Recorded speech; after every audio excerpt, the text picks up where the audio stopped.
안녕하세요. 월드모터클래스입니다. 지난번 온라인 플랫폼 WMC에 대해 설명을 드렸는데요. 오늘은 WMC를 통해서 어떻게 돈을 벌 수 있는지에 대해 설명해 드리려고 합니다. 자, 일단 자동차 구매 방식에 대해서 간단히 설명을 드릴게요.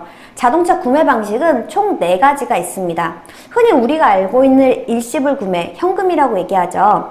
현금, 할부, 렌트, 리스 이렇게 총 4종류가 있는데요.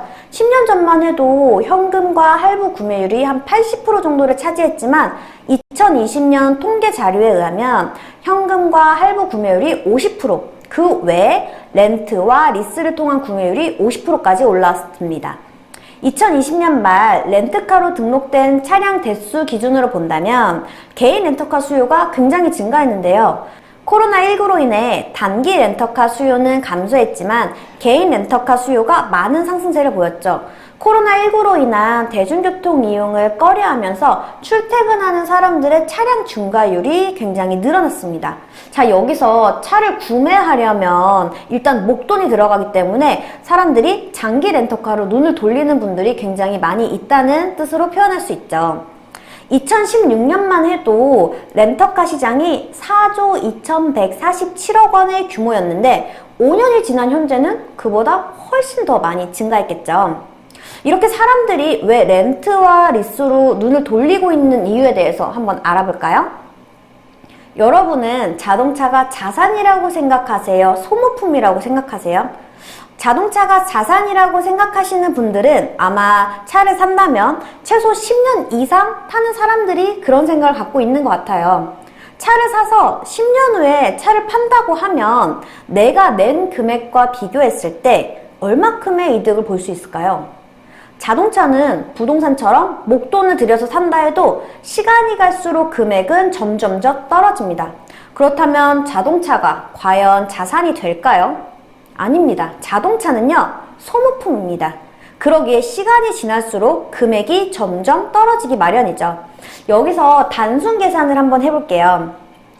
내가 만약에 5천만 원짜리 차를 10년을 타려고 구매한다고 한번 생각을 해볼게요. 그럼 5천만 원 나누기 할부를 5년으로 탄다고 하면 월 80만 원 정도의 납입금을 내야 되는 거죠. 그럼 5년을 80만 원씩 돈을 내고 5년을 탄다면 나는 5천만 원에 대한 값을 다 주고 사게 되는 거죠. 그리고 10년 후에 차를 판다면 뭐 차에 따라 다르겠지만 차량가의 약 10% 정도를 받을 수 있겠죠. 방금 말씀드린 부분은 한 대의 차량을 10년을 타는 거였는데요. 만약에 5천만 원짜리 차를 10년 동안 한 대가 아니라 5년 단위로 2대를 탈 수 있다면 같은 돈을 지불하는데 10년에 한 대를 타는 것과 5년마다 한 대를 타는 것은 굉장히 큰 차이가 있죠. 렌트나 리스에서는 이게 가능합니다. 왜냐면 잔존가치 때문이죠. 잔존가치란 아마 좀 생소하실 것 같아요. 잔존가치란 차량 계약 후 만기되는 시점에 남아있는 자산적 가치를 이야기하는데요. 이렇게 말씀드리면 좀 어려울 것 같은데 제가 좀 설명을 드려볼게요. 예를 들면 5천만 원짜리 차를 36개월 할부로 구매한다고 하면 내가 이 차를 얼마나 언제까지 탈지 모르니 지금 현재 차값의 모든 가치를 주고 구매를 해야 되겠죠. 하지만 렌트나 리스로 36개월 계약을 하게 된다면 내가 36개월 이후에 이 차를 계속 탈지 안 탈지를 모르는데 그 가치에 대해서 지불을 해야 될까요? 아니죠. 그럼 계산을 한번 해볼게요. 5천만 원짜리 차를 36개월 할부로 구매한다고 했을 때 내가 내는 금액은 138만 원 정도 되는데요. 같은 조건으로 리스로 36개월 계약을 한다면 계산이 어떻게 될까요? 할부와 똑같이 5천만 원 나누기 36개월이 될까요? 아닙니다. 잔존 가치를 뺀 나머지 차값만 내게 됩니다.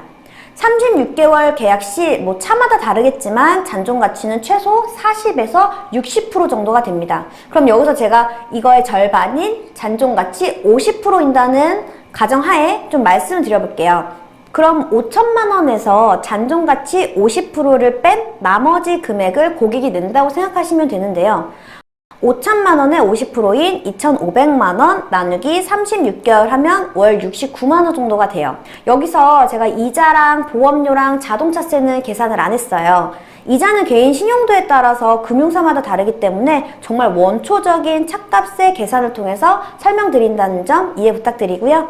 자, 이제 마지막으로 정리를 하자면 차는 자산이 아닌 소모품으로서 렌트나 리스 이용 시에 가성비가 좋아 돈을 세이브할 수가 있습니다. 지금까지 월드모터 클래스였습니다. 구독, 좋아요 부탁드려요.